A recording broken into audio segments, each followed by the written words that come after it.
So you think you were right?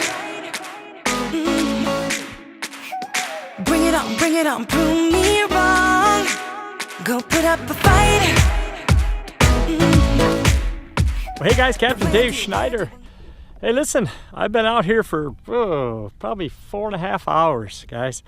And you see the sun's up over my head pretty good at this point. But I'm going to tell you, I probably burned 25 gallons of gas today. And the lake is inundated with a lot of dirty water, and that's to be expected. You know, part of the problem, I think, is that the water's so high that a lot of the vegetation's not filtering the water the way it normally would. We're up over 16 feet, which is the nice part is you get to go wherever you want to.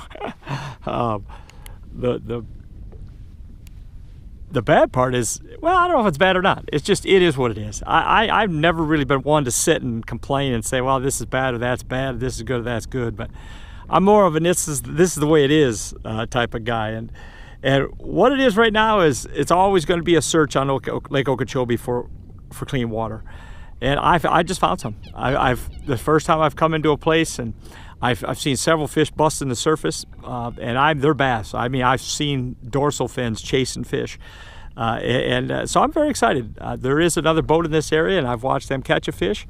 And just in the time that I've sat here and kind of pulled out the camera again, but we're gonna go fishing. We're gonna fish here a little bit. I'm just gonna probably toss the top water around a little bit. I'm gonna cover a bunch of water real fast, and we'll see what we got. But Captain Dave Schneider, it's a guide's life. Just kind of making our way back out into Okeechobee here and just trying to see what's what. Come on along, here we go.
Well, guys, I'm gonna tell you straight up, I got 0 fish for today.